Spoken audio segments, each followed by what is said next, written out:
నేస్తం ఈ రైతు నేస్తం రైతు నేస్తం రైతు నేస్తం రైతు నేస్తం రా ఓ రైతు నేస్తం రైతు నేస్తం రైతు నేస్తం రా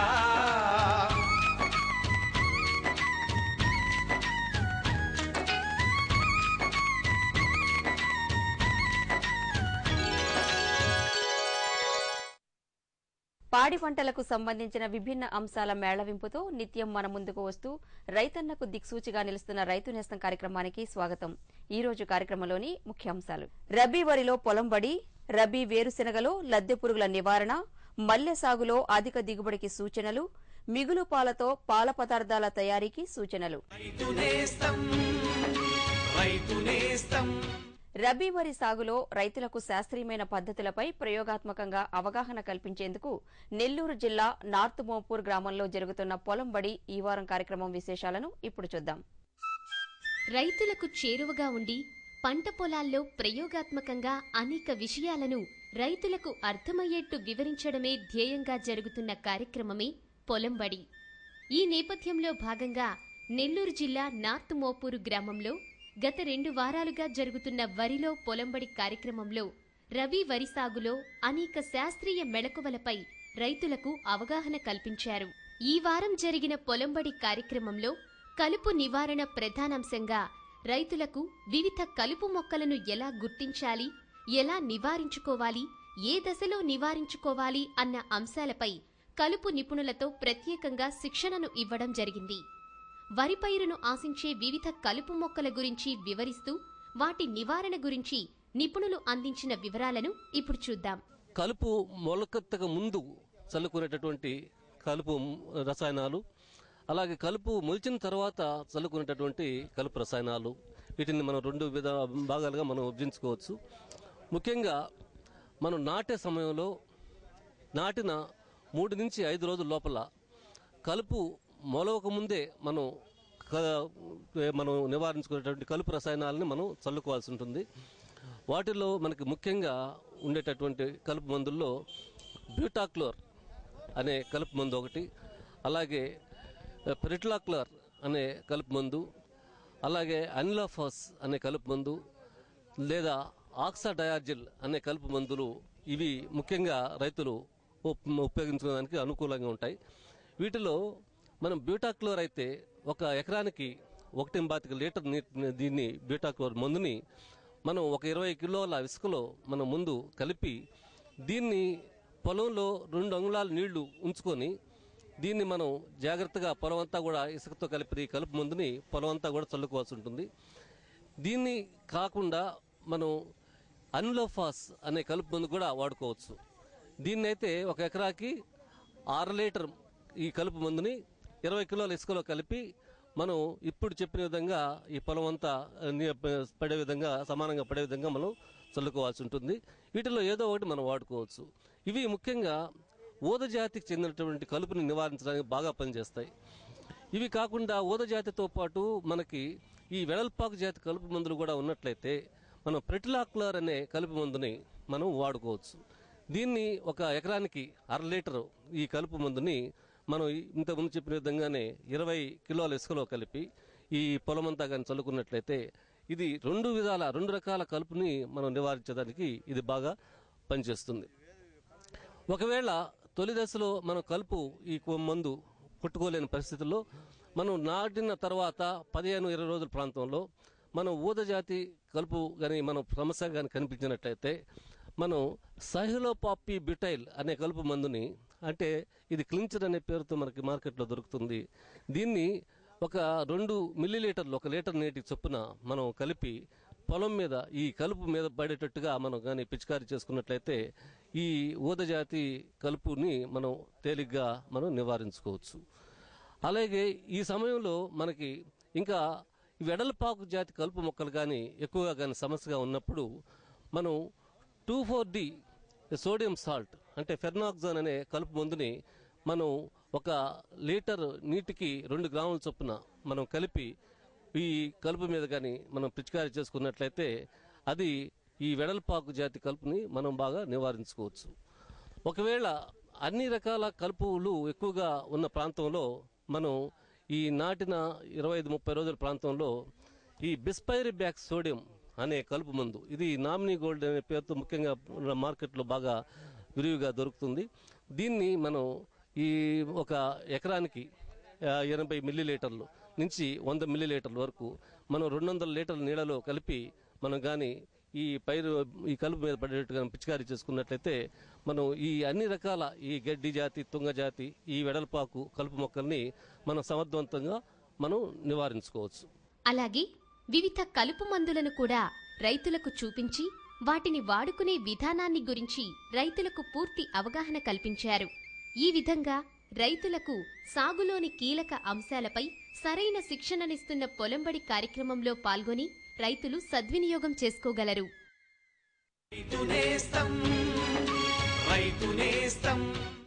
రబీ వేరుశెనగలో తగిన యాజమాన్య పద్ధతులు చేపట్టడంతో పాటు సరైన సస్యరక్షణ చర్యలను సకాలంలో చేపడితే ఆశించిన అధిక దిగుబడులను సొంతం చేసుకోవచ్చు.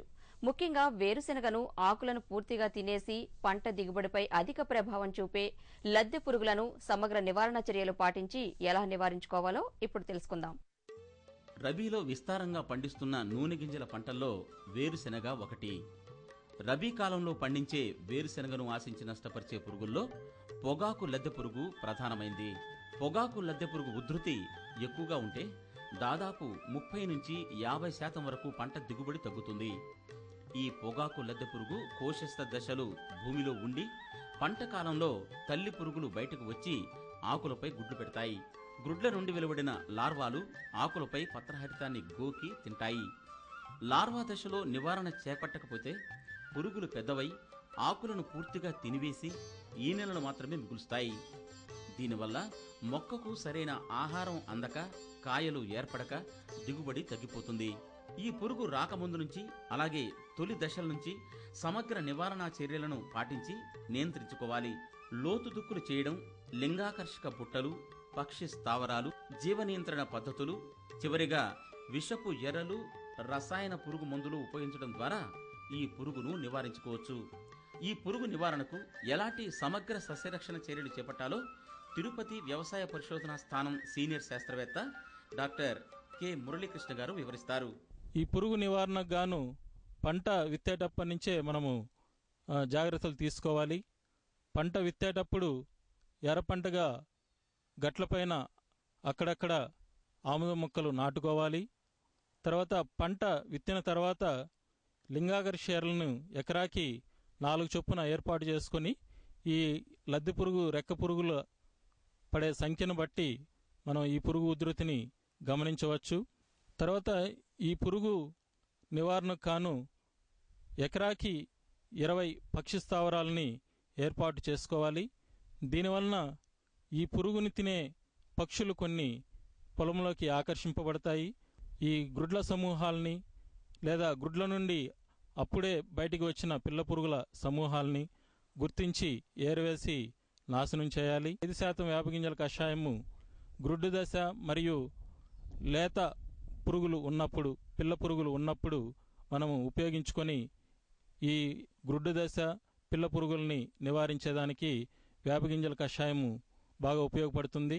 జీవ నియంత్రణ పద్ధతిలో భాగంగా ఎన్పివి వైరస్ ద్రావణము ఎకరాకి 200 లార్వాలకు సమానమైన ఎన్పివి వైరస్ ద్రావణాన్ని ఎకరాకి పిచికారీ చేసుకున్నట్లయితే ఈ పురుగును సమర్థవంతంగా నివారించేదానికి అవకాశం ఉంది.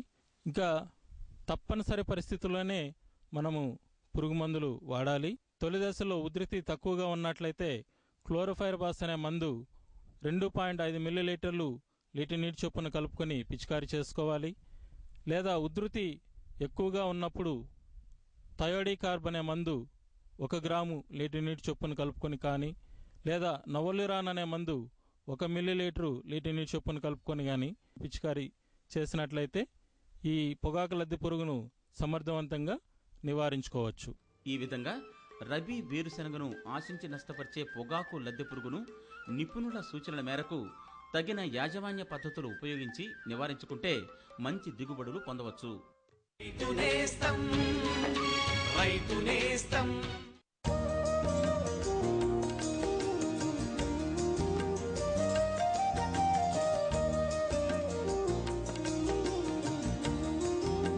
అరే రాఘవ్, విత్తనాలు కొన్నావు, కీటనాశకాలు కొన్నావు, ఇంకా ఎరువు కొన్నావు. వీటన్నిటికీ డబ్బెక్కడి నుంచి వచ్చింది? గోపాల్, ఇప్పుడు డబ్బు గురించి ఎందుకురా దిగులు?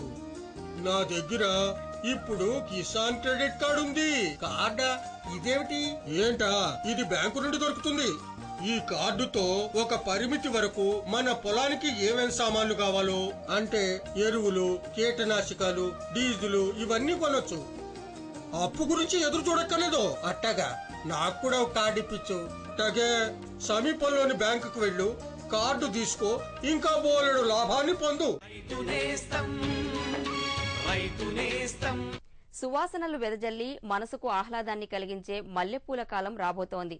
మల్లెను సాగు చేస్తున్న రైతులు మల్లె తోటల కత్తిరింపులు, ఎరువులు మొదలైన యాజమాన్య పద్ధతిలో ఇప్పటి నుండే తగిన మెళకువలు పాటిస్తే సకాలంలో అధిక పూల దిగుబడిని, తద్వారా మంచి లాభాన్ని పొందవచ్చు. మల్లె మన రాష్ట్రంలో ప్రధానంగా రంగారెడ్డి, కృష్ణా, గోదావరి జిల్లాల్లో విస్తారంగా సాగులో ఉన్న ఉద్యాన పంట. వేసవి కాలంలో మంచి కాపునిచ్చే మల్లెపూల తోటల్లో ప్రతి ఏడాది అధిక పూల దిగుబడి సాధించాలంటే జనవరి, డిసెంబర్ మాసాలలో కొమ్మ కత్తిరింపులు, ఎరువుల యాజమాన్యంలో తగిన మెళకువలు పాటించాలి. మన రాష్ట్రంలో ముఖ్యంగా అధికంగా సాగులో ఉన్న గుండుమల్లె రకాలలో అధిక పూల దిగుబడి పొందాలంటే ఎరువుల మోతాదును సక్రమంగా అందించాలి. సేంద్రియ ఎరువులను ఎక్కువగా వాడినట్లయితే మంచి నాణ్యత గల పూలను పొందవచ్చు. అలాగే కొమ్మ కత్తిరింపులను కూడా ఒకేసారి కాకుండా దఫదఫాలుగా చేసుకున్నట్లయితే ఎక్కువ కాలం పూలను మార్కెట్ చేసుకునేందుకు అవకాశం ఉంటుంది. మల్లె తోటల్లో అధిక దిగుబడి కోసం తీసుకోవాల్సిన జాగ్రత్తలను రాజేంద్రనగర్ పూల పరిశోధనా స్థానం సీనియర్ శాస్త్రవేత్త డాక్టర్ లలిత కామేశ్వరి గారు వివరిస్తారు. పశువుల ఎరువు కానీ లేదంటే గొర్రెల పెంట కానీ ఒక్కొక్క మొక్కకి 10 కిలోలు అంటే 2-3 గంపల ఎరువును మనం మొక్కల పాదుల్లో వేసుకుని మొక్కల వేర్ల దగ్గర కొంచెం గాలి బాగా వచ్చేటట్టు మొక్కలు మొదలుగా ఈ ఎరువులు పడేటట్లు చూసుకున్నట్లయితే కనుక మొక్కలు బాగా శాఖీయంగా కూడా పెరిగేందుకు అవకాశం ఉంటుంది. నత్రజని 90 గ్రాములు, భాస్వరం 120 గ్రాములు, పొటాష్ 240 గ్రాములు వరకు ఈ ఎరువులను మనం దఫాలుగా అంటే 2 నెలలకు ఒకసారి మనం 4 దఫాలుగా సంవత్సరం పొడినా వేసుకున్నట్లయితే కనుక మొక్కలు శాఖీయంగా కూడా బాగా పెరిగి ఆ తర్వాత మొక్కలు కూడా ఎక్కువగా తొడిగేందుకు అవకాశం ఉంటుంది. జనవరి ఆఖరిలో కనుక కొమ్మ కత్తిరింపులను చేపట్టినట్లయితే కొంతవరకు నాణ్యత తగ్గేందుకు అవకాశం ఉంటుంది. డిసెంబర్ మాసంలో ముఖ్యంగా మనం కొమ్మ కత్తిరింపులు చేపట్టడానికి ముందుగా అంటే 15-20 రోజుల ముందుగానే మనం నీటి తడును ఆపేయాలి. ఆ తర్వాత మనం ఈ కొమ్మ కత్తిరింపులను 30-40 సెంటీమీటర్ల ఎత్తులో అంటే భూమి నుంచి మనకి పొలం నుంచి 30-40 సెంటీమీటర్లు ఎత్తు వరకు కూడా మనం ఈ కొమ్మ కత్తిరింపులను చేపట్టుకోవాలి. ఈ కొమ్మ కత్తిరింపులను తీసివేసేటప్పుడు అంటే ముందు సంవత్సరపు కొమ్మల్ని లేదంటే తెగులు సోకిన కొమ్మల్ని లేదంటే ఎండిపోయిన కొమ్మల్ని మనం పూర్తిగా తీసివేసేయాలి. అదేవిధంగా మనం కొమ్మలు కత్తిరించిన తర్వాత కూడా కొన్ని మొక్కల్లో ఎండుపుల్ల వచ్చేందుకు అవకాశం ఉంటుంది. ఈ ఎండుపుల్ల అనేది రాకుండా మనం ఏదైనా కానీ ఈ రాగిధాతు సంబంధమైన శిలీంద్రనాశనం దేనితోటైనా ఒక పేస్ట్ కింద తయారు చేసుకుని కొమ్మలు కత్తిరించిన తర్వాత ఈ కొమ్మల మీద మనం పూసుకున్నట్లయితే కనుక ఈ ఎండు కొమ్మ వచ్చే అవకాశం చాలా తక్కువగా ఉంటుంది. ఈ కొమ్మ కత్తిరింపులు మనం చేపట్టిన వెంటనే నీటి తడులు ఇచ్చుకోవాలి. ఈ కొమ్మ కత్తిరింపులనే కాకుండా మనం ఆకులను కూడా దూసివేయాలి. ఎందుకంటే మల్లెలో ముఖ్యంగా లేత చిగుర్ల నుంచే మొగ్గలు ఏర్పడతాయి. శాఖీయ పెరుగుదల కనుక బాగా ఎక్కువగా ఉన్నట్లయితే కనుక కొంతవరకు శాఖీయ పెరుగుదలను మనం నియంత్రించేందుకు 15 రోజుల వ్యవధిలో 2 సార్లు సైకోసిల్ అనే మందును 1 గ్రాములో 1 లీటర్ నీటి కలుపుకొని మొక్కల మీద పిచికారీ చేసుకున్నట్లయితే కనుక శాఖీయ పెరుగుదలను కొంతవరకు తగ్గించి పూ మొగ్గలు మనకి తొందరగా ఏర్పడేందుకు ఎక్కువగా వచ్చేందుకు అవకాశం ఉంటుంది. మల్లెలు ముఖ్యంగా మనకి ఈ మొగ్గతొలుచు పురుగు అనేది ఎక్కువగా వస్తూ ఉంటుంది. ఈ మొగ్గతొలుచు పురుగు అన్నది మనకి ఉష్ణోగ్రత పెరిగే కొద్దీ ఎక్కువ అవుతుంది. ముఖ్యంగా ఈ పురుగులు మనకి మొగ్గలుగా ఉన్నప్పుడే ఈ మొగ్గల మీద గుడ్లు పెడతాయి. గుడ్ల నుంచే వచ్చిన ఈ గొంగళ పురుగులు మొగ్గల లోపలికి చొచ్చుకొని పోతూ ఉంటాయి. అందువల్ల ఈ మొట్టమొదటిగా మనకి ఈ మొగ్గలు గులాబీ రంగుకు మారి ఆ తర్వాత ముడుచుకొని పోయి ఎండిపోతూ ఉంటాయి.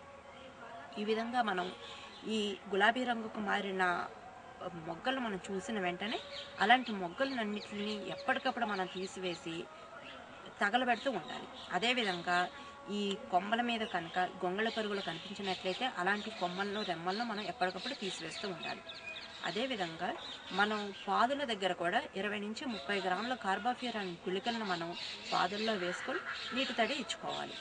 లేదంటే మొగ్గల మీద ఆకుల మీద కొంతవరకు గొంగళ పురుగులను నివారించుకోవడానికి డైక్లోరవాస్ అనే మందును 1 గ్రాము 1 లీటర్ నీటికి కలుపుకొని మనం పిచికారీ చేసుకున్నట్లయితే కనుక కొంతవరకు ఈ మొగ్గ తొలచే పురుగును మనం నివారించుకోవాలి. ఈ విధంగా మల్లె సాగు చేపట్టిన రైతులు శాస్త్రవేత్తల సూచనల మేరకు సకాలంలో కొమ్మ కత్తిరింపులు చేసుకుని తగిన యాజమాన్యం చేసుకుంటే వేసవి కాలమంతా మంచి పూల దిగుబడి పొందవచ్చు.